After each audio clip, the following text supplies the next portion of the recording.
Hey everyone, how's it going? This is Michael for Spirit Comics. Welcome to my review of Red Hood and the Outlaws number 9. I like this cover. It's got, I think you would say, in the foreground we've got Artemis wielding her axe. Then next to her, sort of farther back, is Jason Todd. And then further back is Bizarro. And then in the middle, there is what looks like the ghost of Aquila, maybe? So this tells me that perhaps this story is going to be narrated solely by Artemis and maybe not have as much interaction with Jason Todd or Bizarro. The cover is killer. I mean, it just holds my attention. This is Who is Artemis Part 1. Issue 8 was the prologue, just giving us an introduction to the story. It says Ghosts of the Damned on the cover. So, in the story, I like this variant cover. It's nice, but not as good as the actual cover. In the story, we see it opening with Bizarro, but it's Jason Todd narrating. He says, "Even before I died and came back, I learned that sometimes you choose your partners, and sometimes they choose you. Bizarro here is a perfect example. It would never occur to me in a million years to team up with an Aristus Superman clone, let alone an Amazon with a chip on her shoulder the size of Denver. But here we are, on our way to the last place on Earth I want to go." Who is Artemis? Part 1, Ghosts of the Damned. And we see that this news reporter saying, "Korak, a country in flames?" More like Korak, where I was murdered by the Joker. And Jason Todd goes on, "But there were no headlines, no evening newscasts, just me in a pine box, buried in secret. But this isn't my story. Not entirely." And the newscaster goes on, "This is Jack Ryder with GNN News, bringing you shocking footage from the Korak city of Kanyesha, where a huge explosion in the city's center has left hundreds dead and thousands more displaced.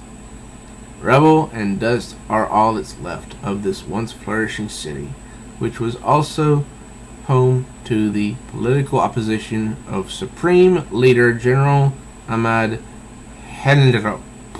I can't say that right.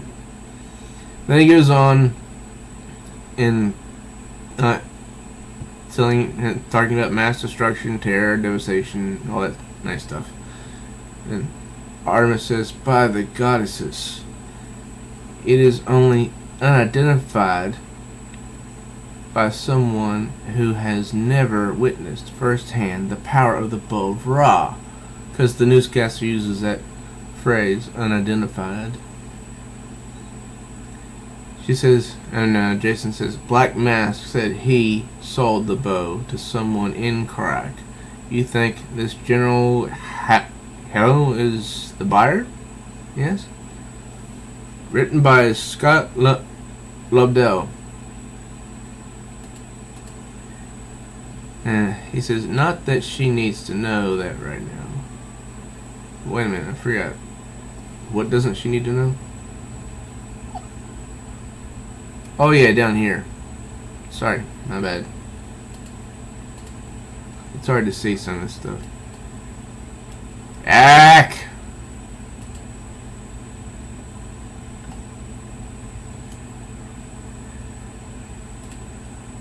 Okay. Down here at the bottom he says, "It's her story. Artemis. One of the few people in the world who could get me to return to this place." Okay. Sorry about that. "This isn't some biological weapon," she says. "Oh, Yes, it's drool time for me. It's not the result of something created by anything as simple as man. She's seen death here too. I've been searching for the bow for over a year, ever since someone stole it from the forge of Niphetis. The trail had grown cold until 2 weeks ago. This doesn't make any sense. I'm the only one who can use the bow, Jason. Only a Shimtar can wield its power. Right, and you had to kill the last one, Aquila.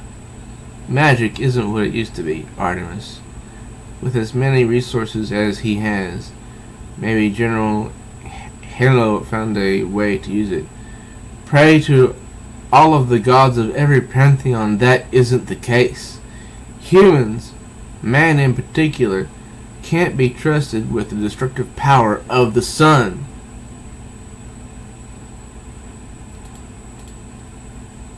She says, our entire lives, Aquila and I studied hard to one day assume the role of defender of our people, the Shimtar, even though I wanted it more than anything. The gods chose her because of her indomitable will and generosity of spirit. But even with a lifetime of training, my beloved sister was corrupted by the bow of Ra. In her heart, she believed what she was doing, that she believed she was doing the right thing.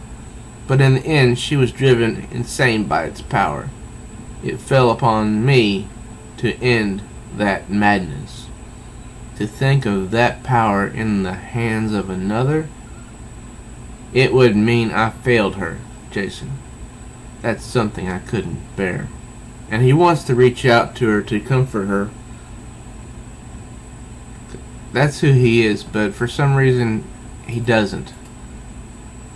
My guess is he knows that she's not in that state of mind right now where she wants to be comforted. But then they hear this. To the unidentified aircraft entering Karaki airspace. You're in violation of an international no-fly zone. Turn back now or you will be shot out of the sky. This is General Ahmad Henry, Supreme Leader of the People's Union of Karak. Along with the rest of the world, you've witnessed the power I am capable of unleashing upon anyone who opposes my will. You are ordered to abandon your attempt to penetrate my defenses. Jason takes up the commit. Oh, I forgot what to call that. I want to say CB, but that's not right. Jason says, sorry, pal. Following orders isn't our strong suit. Tell your minions to lock and load, because Red Hood and the Outlaws are here to kick your ass. Well, that was bold, she says. Relax. It's nothing Bizarro can't handle. Let's hope that's correct, she says.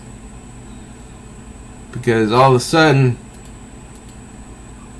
we see these planes zeroing in on Bizarro, who's just flying along with not a care in the world. And that, he says, that am rude. I love the coloring.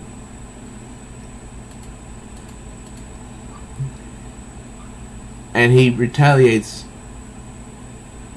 He says, "Pup up away! We couldn't steal a plane that flies. You had to make Bizarro feel useful," she says. "We're called the Outlaws, plural, not Artemis and two guys standing around with nothing to do." This is Supreme Leader. Report. Has the enemy been obliterated? We definitely hit something, sir. Wait. Bogey, coming in fast. And it's Bizarro. Holy boop! I said he was going to retaliate, and he is in the mood to retaliate. So, they're trying to fire back, and they can't because Bizarro causes a big explosion. He says, "There! How am you like it?" Eject! Eject!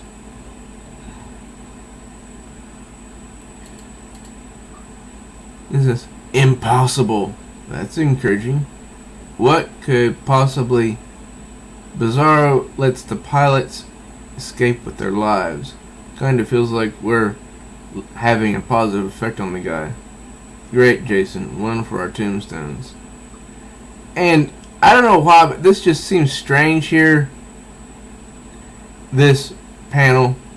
Artemis looks like she's standing, and Jason looks like he's floating as if he's in the zero as if he just say it, as if he's in a 0G environment. Oh, that's me am back, but me am confused. It am nighttime. So where did sun come from? Whoosh.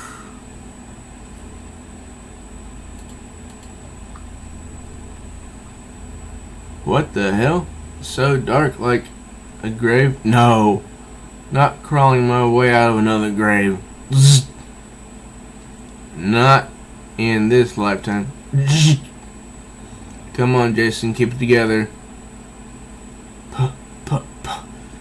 That light, that heat, looks like the General did get his hands on the bow. But that felt like a small nuclear bomb, so how did we survive that?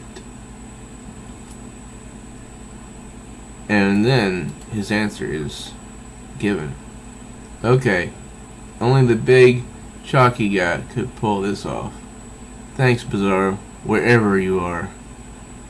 We must have crashed 20 miles in, which means Artemis and Bizarro could be anywhere. Do I stay on mission? Find the bow? Find my friends? Did I say friends? Or do I deal with this? And then several guns are pointed at his head. Let's not do anything I'm going to make you regret later, he says. Ha ha.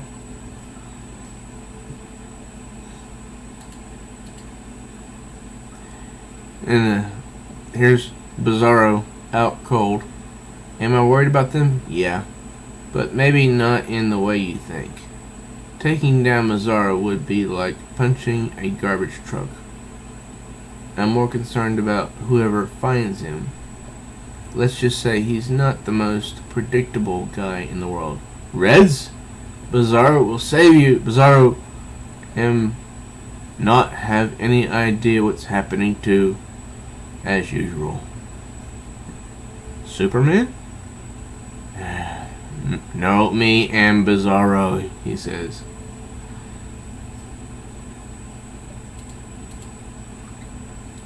He says, well, considering you fell out of the sky and, lived, perhaps you can assist us anyways?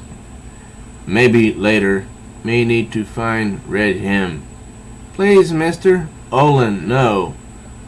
Please, you have to help us. Help? How, small man? The General destroyed our homes. We have nowhere to live.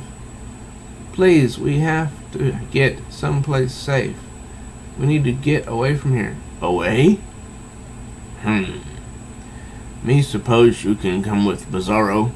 Red him and red her will know what to do. Promise. And you won't let the General... You won't let the Generals hurt us? Who knows what trouble he's getting himself into. But Jason is in so much more trouble.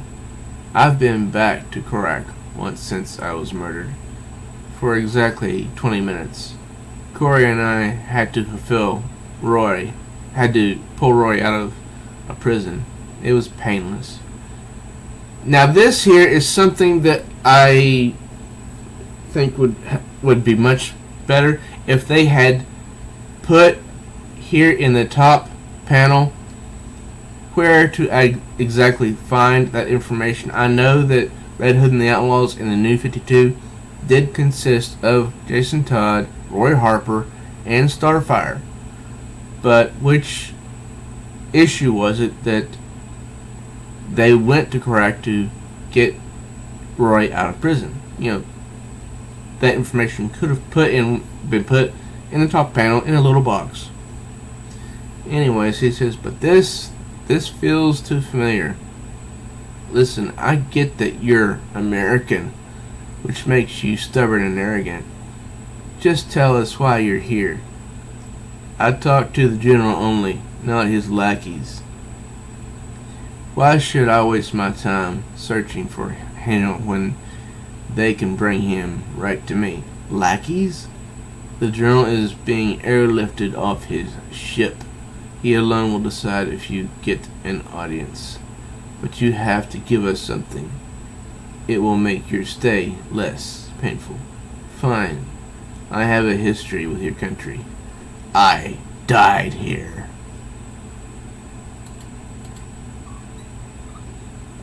I was still a teenager, trained by the world's greatest detective. I thought I tracked my birth mother across the globe. It was all set up by him. Beat me nearly to death, laughing the whole time.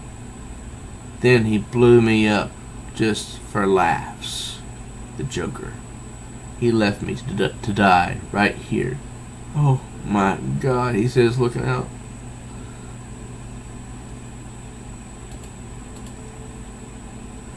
Is this another one of the Joker's games? Am I supposed to believe this is some sort of cosmic coincidence? Of all the compounds in all the world, I just showed up here? What are you talking about? Look at his eyes. I think he's losing it. Am I losing it? Tell that pasty-faced freak if he wants me, I'm right here. He's nuts. Look, this isn't whatever you think it is. Find me the general, maybe then I'll believe you. He's here. I can feel him tugging on the hem of my brain. No, not the Joker. Dun-dun-dun. Robin. Is this what I become? Maybe I was better off dead. Yeah, maybe. See, his younger self is somehow coming back to the forefront of his memory. And now we see what happened to Artemis. I know where I am, even before I regain consciousness. The interrogation chamber, a half a mile beneath the capital of Bana Migdal. The smell of 1,000 dead intruders never fades. The labyrinth, where I used to play as a child with my best friend. I know.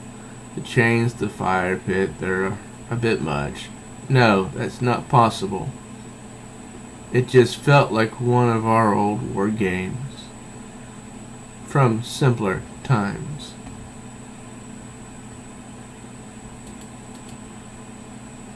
Sister, Aquila, but I killed you. Let's not dwell on the past.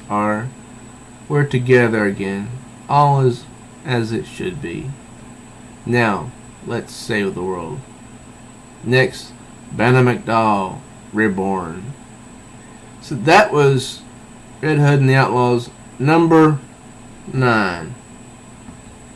I thought it was pretty good. And it was sort of slow, but I think that was intentional.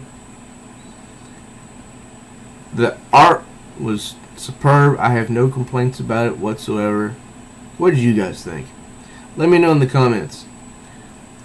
And also, if you're new to my channel, please do subscribe to Spirit Comics. Also, smash that bell like She-Hulk so you'll be notified of all new uploads. And also, please like this video and share it with others. I'm Michael for Spirit Comics. Till next time, treaters.